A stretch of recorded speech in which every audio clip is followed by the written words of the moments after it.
Quando a nossa casa adoece.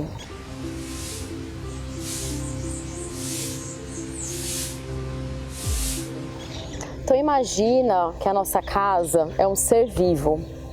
E assim como nós, ela tem os seus fluxos de energia, ela tem o seu temperamento, o seu humor. A nossa casa é viva. E muitas vezes ela tenta se comunicar com a gente através de coisas que acontecem no dia a dia ou através de manifestações que acontecem sem a gente se dar conta. Então, recentemente eu fui na casa de uma cliente, a Ana, e eu fiz uma enquete no Instagram, eu vou deixar o link do Instagram aqui para quem ainda não acompanha, falando um pouquinho da casa dela, que tinha um bolor muito grande na sala, em cima, no teto, né, da sala. E aí eu comentei desse bolor que no caso da Ana representava uma preocupação excessiva com o futuro. E aí para falar um pouquinho mais dessas patologias, dessas enfermidades da casa, né, já que a casa é um ser vivo, no vídeo de hoje eu vou falar um pouquinho dessas manifestações, né, dessas doenças que a casa às vezes apresenta. Lembrando que todo o meu estudo, né, ele é feito a partir de uma própria experiência minha, né, na minha própria casa, através da experiência adquirida dentro das casas que eu visito e também através de um estudo, principalmente da Sofia Batalha, que é uma mestra, né, referência em Feng Shui, que trabalha bem com essa linguagem, né, intuitiva, simbólica, da gente prestar atenção nas mensagens da casa. Mas vamos falar então um pouquinho das patologias. Então, uma patologia muito comum, né, que se apresenta em várias casas, são as rachaduras. Então imagina que as paredes, elas representam na sua estrutura mais firme os ossos da casa, né? Então quando eu falo de vigas, de tijolo, de cimento, são as bases que ancoram ali, dão sustentação à casa. Então quando tem um tipo de rachadura, por exemplo, pode representar a falta de apoio e de sustentação em alguma área da minha vida. Eu já falei um pouquinho de uma rachadura que eu tinha no meu ateliê e foi justamente num período que eu não me sentia apoiada, né, no meu trabalho, logo que eu estava começando. Então é como se o espaço de alguma maneira falasse: olha para mim, né, você tá sentindo a falta desse apoio na sua vida e essa falta de apoio está sendo representada no espaço. E a melhor maneira da gente curar uma patologia, uma enfermidade da casa, é a gente se conscientizar dessa enfermidade, né? Porque a partir do momento que eu percebi que eu realmente não estava me sentindo apoiada e que muitas vezes esse apoio não estava vindo da minha pessoa mesmo, o clique mudou. A rachadura, ela continua ali, só que ela ganhou um outro sentido. Ela já não representa mais essa falta de sustento. Aí a gente tem também o bolor, que é muito comum, né, aparecer bolor nas casas. E é engraçado quando a gente fala de patologia, porque sempre tem uma causa física. Ai, porque choveu demais, ai, porque o vizinho quebrou o cano da parede do vizinho, enfim, sempre tem uma causa física. Só que pensando que a casa é um espelho e ela reflete tudo, por mais que tenha uma causa física, aqui nesse olhar, né, do Feng Shui, a gente vai olhar para essas manifestações mais energéticas. Então o bolor, dependendo da área da casa, da área do baguá, da intensidade, ele pode representar às vezes uma vergonha, uma culpa, um excesso de preocupação.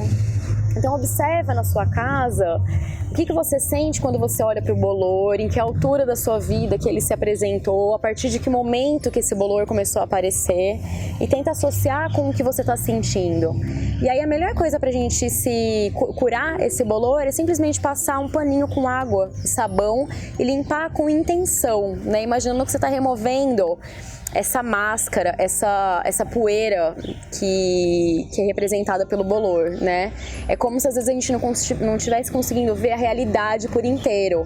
E aí vem o bolor, que é aquela nuvenzinha de micro-organismos, né? e para mostrar que tem alguma coisa que a gente está precisando limpar.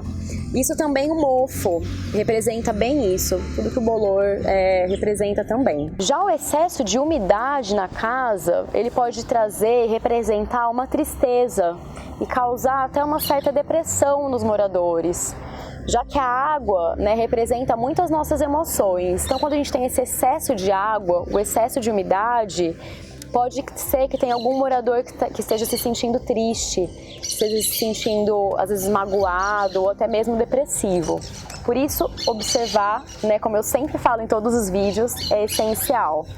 E sempre vai ter um morador que vai se sintonizar um pouco mais com determinada enfermidade, determinada patologia. É como se a casa se manifestasse para aquela pessoa. E falando umidade, a gente tem também os vazamentos. Então, quando a gente tem algum tipo de vazamento em casa, seja uma torneira que pinga, ou seja,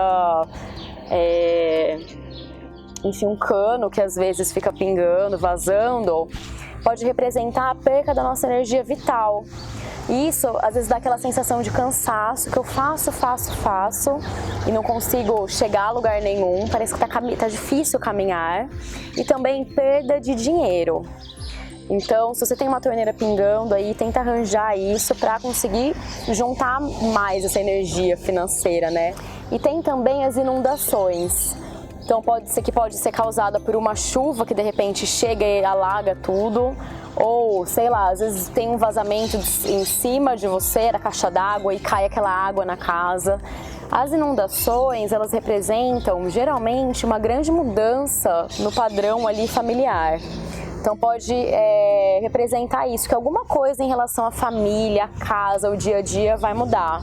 A água, ela vem para trazer essa onda, sabe, de mudança, de coisas novas. E isso não é necessariamente ruim. Aliás, nenhuma enfermidade, nenhuma patologia é necessariamente ruim. São só maneiras da casa se manifestar pra gente, né? Se manifestar com a gente e falar o que a gente precisa olhar, o que a gente precisa entender, coisas que a gente precisa curar. Tudo que acontece na nossa casa é uma simbologia do que se passa no nosso universo interior. E isso independe muito se a casa é sua, se a casa é alugada, se você mora com a tia-avó, enfim, independente da pessoa que você mora.